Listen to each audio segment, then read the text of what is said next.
Hello, my name is Bart Pierce. My wife's name is Debbie Pierce, and we are known in the church sort of as the dog family because we tend to always have dogs with us.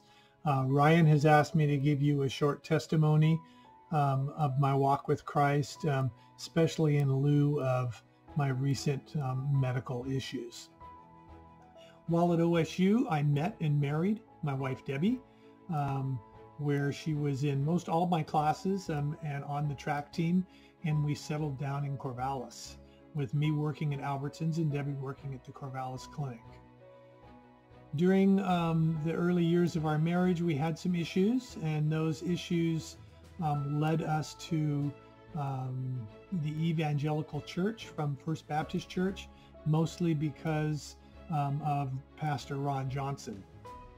And I have to say that the men of the church and Pastor Johnson was certainly a light in the darkness during those difficult times of Debbie's and I marriage.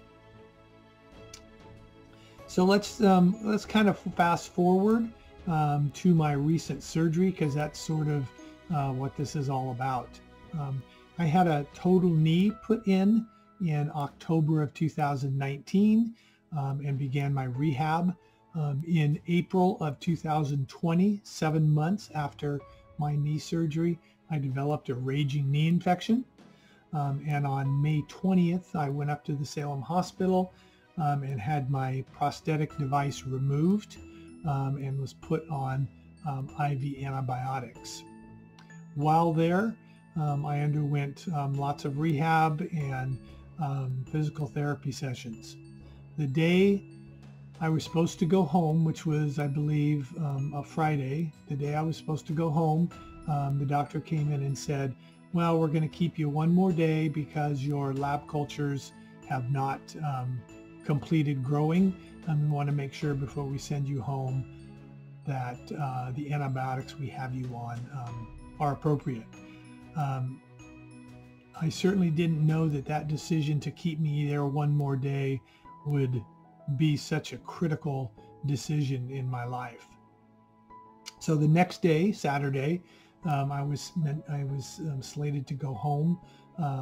Following my last physical therapy session, I started to get really short of breath. The nurse looked at me and said, "What's wrong?" And I said, "I don't know. I'm just having a really hard time breathing." So they sat me down in the chair, started to check my vitals, and I heard the nurse say that my blood pressure was 68/40.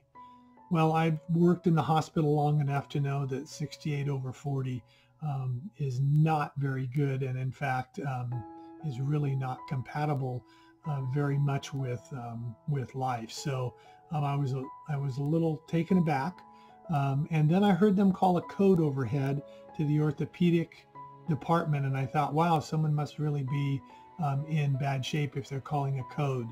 Not realizing that it was actually me they were calling the code on. About 20 seconds later, the room filled with a bunch of people all clamoring to take care of me and put IVs in and that sort of thing. Off I went to the radiology department, and then I woke up back in the intensive care unit that night. I was told by my lovely wife Debbie that she was there and talked to me, but I really don't remember that conversation very much. That night, the nurse who was in charge of my care in orthopedics came in to see how I was doing, and as she turned to leave, she put her hand on my shoulder and said, "Do you know how lucky you are?" And I said, "No, not really." And she said, "Had you gone home yesterday as planned, and this would have happened in your house, you would have never made it out of your living room." That pretty much shocked me, and kind of at that point in time, I knew that God had more in store for me, that God was in control, and He wasn't ready to take me home. So another week in the hospital, and gave me much food for thought about that, about God being in control and God having more for me to do on this earth.